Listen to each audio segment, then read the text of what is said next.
over at my laptop. Since my comms battery is bad in my laptop, I had to boot it up and change the network settings. But when you do either use your laptop or your desktop, you're going to have to get in your BIOS and change your boot to network first, because it makes it easier, so you don't have to keep F12 every time you want to get into network boot. And the restarts are easier too on the computer.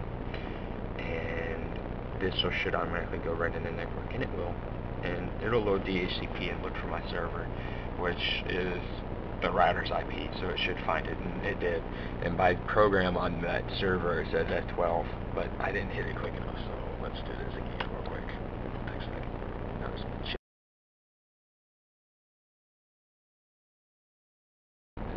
there in F12.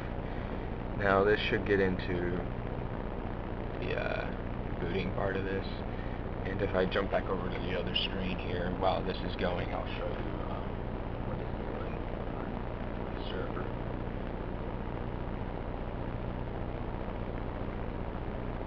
Now it's transferring data over to my laptop, which you can watch on the server screen and as well as this screen. Down here, it shows the IP address of the server, which I used my local IP of my router and the IP address of the server to set this up. But, that's the only way I could get it to work on my network, which is probably because my router is such a strict D little guy. It doesn't like to let anything in unless it's basically told 1,000,002 times to let something pass.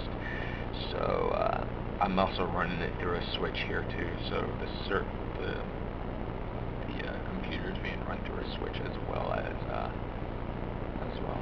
through the router to the back of my desktop to a virtual machine. So the virtual machine, I use the virtual machine because I didn't want to have to deal with firewalls on my Windows 7, because Windows 7 is a very firewall happy kind of operating system. So this takes a little bit of time, so I'm going to go ahead and speed up the audio or the video through this part.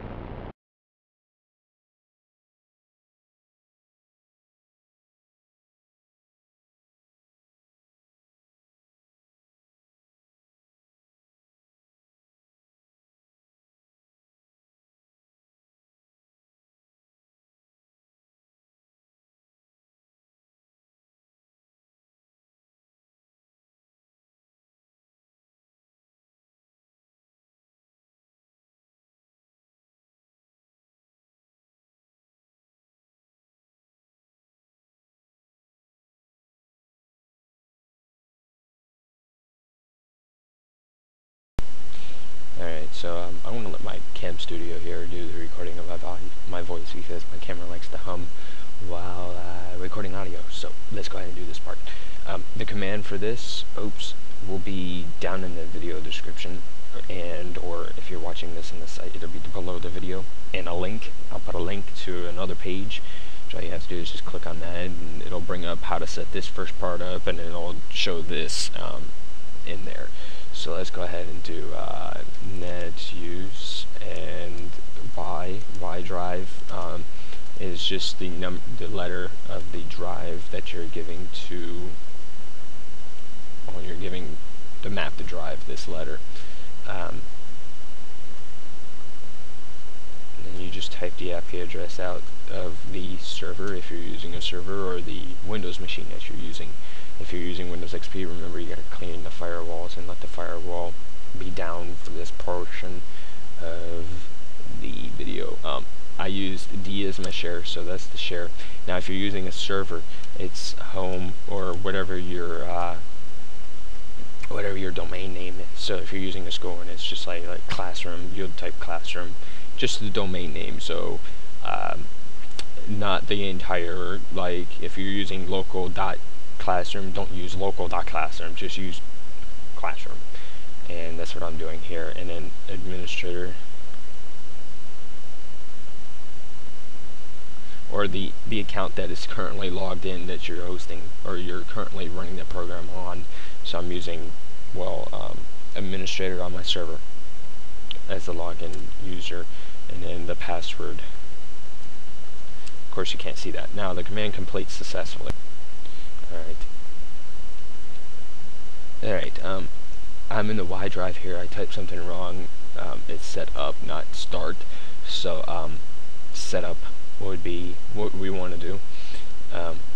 Once you hit enter, it should go to your drive here and start your Windows 7, which it did. So if you watch my top CD drive there, called DVD, when I click on next over here, I click on next and install now, and there you go.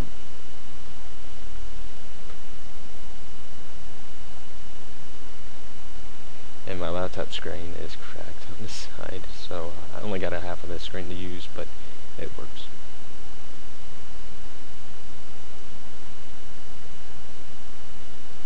And then you just go through your Windows installation like normal. Pretty straightforward. This operating system used to have Vista on it, yuck.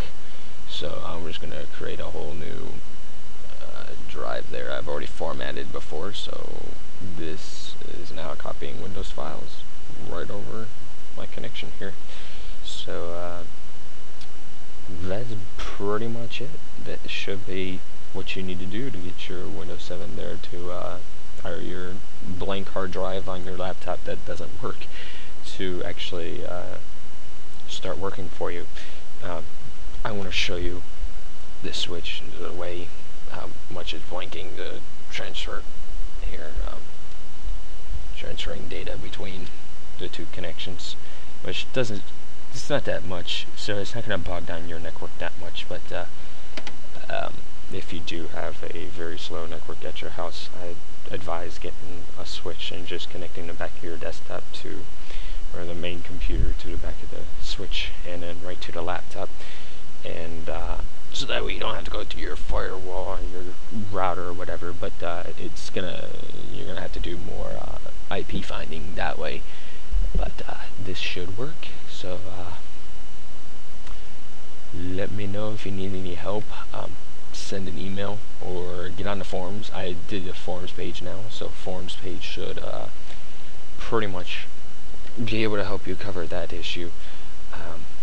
Be the first one to put a forums up about this issue, or I'll comment back on that forum page to your issue that you're having and try and help you out, rather be by remote access or over the phone, or by email or SMS or IM, first Yahoo, AOL, Live, any of those instant messengers that you would probably use. I have, so I can help you out over this. So just let me know if you want me to make a video on anything. Let me know also. So while this is installing, I'll just go ahead and leave the camera going. But or actually, you guys should have pretty much know how to install Windows, I would hope. But I will cut this camera back on to show the restart and the continue of the installation of Windows 7, and then as soon as Windows 7 gets installed, it'll be the end of this tutorial.